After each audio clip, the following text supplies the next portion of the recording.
नमस्कार, स्वागत है आपका द न्यूज पर। मैं हूं आपके साथ शिप्रा सैनी। उत्तर प्रदेश से बड़ी खबर है। दरअसल उत्तर प्रदेश के मुख्यमंत्री योगी आदित्यनाथ की चेतावनी का बड़ा असर हुआ है। महिला कांस्टेबल के साथ दरिंदगी करने वाले आरोपी अनीस को यूपी पुलिस ने एनकाउंटर में मार गिराया है। तो एक और एनकाउंटर उत्तर प्रदेश में हुआ है, जिस आरोपी की तलाश लगातार उत्तर प्रदेश पुलिस कर रही थी और इनाम भी उस पर रखा गया था। आखिरकार उसे एनकाउंटर में ढेर कर दिया गया है। आपको ये बता दें कि यूपी पुलिस और एसटीएफ ने एनकाउंटर में अनीस को मार गिराया है, जो कि आरोपी था। महिला कांस्टेबल पर जो हमला हुआ था उसका आरोपी था अनीस। हम लोगों ने पहले कहा है कि कानून प्रत्येक नागरिक को सुरक्षा प्रदान करेगा, लेकिन राह चलती हुई किसी बेटी के साथ अगर किसी ने छेड़छाड़ करके उसकी सुरक्षा में सेंध लगाने का कार्य करे क्या, तो अगले चौराहे पर उस ओहदे का इंतजार यमराज कर रहा होगा। उसको फिर यमराज के यहां भेजने से कोई रोक नहीं पाएगा। और इसलिए भाइयों बहनों, आज के इस अवसर पर एक और जहां हमें सुरक्षा का बेहतरीन वातावरण देना होगा, कानून संरक्षण के लिए है। कानून को बंधक बना करके कोई व्यक्ति किसी की सुरक्षा पे सेंध लगाने का प्रयास न करे। एक तरफ जहां यह आवश्यक है, वहीं विकास के कार्यों में भी किसी प्रकार की कोई लापरवाही किसी भी स्तर पर नहीं होनी चाहिए। और आपको ये बता दें कि अनीश के दो साथी आजाद और विशंभर दयाल भी घायल इस एनकाउंटर में हुए हैं। कि पूरी घटना जो है वो मनकापुर और अयोध्या रेलवे स्टेशन के बीच हुई थी। 30 अगस्त की ये घटना है और उसके बाद से लगातार यूपी पुलिस छानबीन कर रही थी। आरोपियों की तलाश में जो है जगह जगहों पर छापेमारी की गई थी। इनाम जो है आरोपी पर रखे गए थे, लेकिन आखिरकार अब उसे एनकाउंटर में ढेर कर दिया गया है, जो कि मुख्य आरोपी था।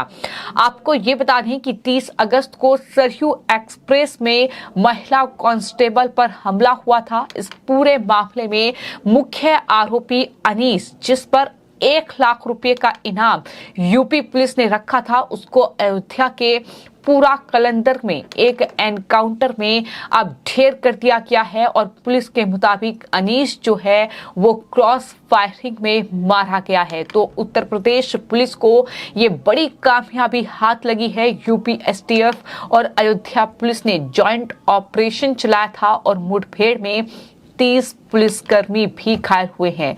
आपको ये बता दें कि सावन मेले के दौरान महिला कांस्टेबल पर सरयू एक्सप्रेस में ये हमला हुआ था और अभी फिलहाल महिला कांस्टेबल की अगर हालत की बात की जाए तो वो जिंदगी और मौत से अस्पताल में जूझ रही है। तो ये हालात उसके लिए बने हुए हैं। जिस तरीके से ये हमला महिला कांस्टेबल पर अनीस और उसके साथियों के द्वारा किया गया था, 30 अगस्त की एक घटना है, लेकिन तब से लगातार आरोपियों की तलाश जारी थी। और इन सब के बीच बड़ी बात यह भी है कि उत्तर प्रदेश के मुख्यमंत्री योगी आदित्यनाथ ने हाल ही में महिला सुरक्षा को लेकर एक बड़ा बयान दिया था। महिलाओं के साथ दरिंदगी करने वाले जो दरिंदे हैं, उन्हें चेतावनी मुख्यमंत्री योगी आदित्यनाथ की ओर से दी गई थी और कहा था कि जो महिलाओं के साथ छेड़छाड़ दरिंदे करेंगे, अगले चौराहे पर यमराज उसका इंतजार कर रहे होंगे। और कहीं ना कहीं उस चेतावनी का भी एक बड़ा असर देखने को मिला है कि किस तरीके से जब महिला कांस्टेबल के साथ ये दरिंदगी की घटना हुई, जब खून से लथपथ महिला कांस्टेबल ट्रेन में मिली, तो उसके बाद जब इस पूरे मामले में एक्शन की शुरुआत हुई, जब कार्रवाई की शुरुआत हुई, तो आखिरकार जो आरोपी है वो पुलिस के हत्थे तो नहीं चढ़ पाया, लेकिन एनकाउंटर में उसे ढेर कर दिया गया। तो ये एक्शन लगातार हम यूपी में देख रहे हैं। आपको ये बता दें कि जॉइंट ऑपरेशन में जो एनकाउंटर यूपी एसटीएफ और अयोध्या पुलिस की जॉइंट ऑपरेशन के दौरान एनकाउंटर में अनीस ढेर हुआ है और इस घटना में पुलिस के सिपाही भी घायल हुए हैं। थाना पूरा कलंदर के छितरिवा पारा कैल मार्ग पर ये मुठभेड़ हुई है। मामले का पूरा जो खुलासा है वो एसटीएफ प्रमुख अमिताभ यश ने लखनऊ में किया है। आपको ये बता दें कि इस पूरे घटना की जानकारी जो है उत्तर प्रदेश के जो स्पेशल डीजी है law and order Prashant Kumar की ओर से भी दी गई है। उन्होंने जानकारी विस्तृत तौर पर दी है कि किस तरीके से आरोपियों की तलाश की जा रही थी और फिर महिला कांस्टेबल पर हमले की घटना का मुख्य आरोपी जो है इस मुठभेड़ में मारा गया है। उसके जो 2 अन्य साथी हैं वो मुठभेड़ के बाद इनायत नगर से गिरफ्तार किए गए हैं। यानी इस पूरे मामले में एक्शन लिया गया है। ये पूरी जानकारी जो है वो यूपी के special DG law and order Prashant Kumar की ओर से दी गई है। लेकिन जिस महिला कांस्टेबल की हम बात कर रहे हैं, दरअसल जिस महिला कांस्टेबल का हम जिक्र कर रहे हैं, आपको ये बता दें कि जो महिला कांस्टेबल है जो कि गंभीर हालत में ट्रेन में मिली थी, वो दरअसल सोहराव के भतरी गांव की रहने वाली हैं और सुमित्रा उनका नाम है, जो कि पिछले महीने 30 अगस्त को सरयू एक्सप्रेस में सवार हुई थी और हेड कांस्टेबल अयोध्या के हनुमानगढ़ी में ड्यूटी करने के लिए ही जा रही थी। लेकिन इसी बीच ट्रेन में मनकापुर से अयोध्या के बीच रात में सीट पर बैठने को लेकर ये पूरा मामला जो है शुरू हुआ, जिसके बाद कहासुनी हुई और महिला कांस्टेबल पर हमला कर दिया गया। हमलावर महिला पुलिसकर्मी को अधमरी हालत में ट्रेन की सीट के नीचे छिपाकर भाग गए थे।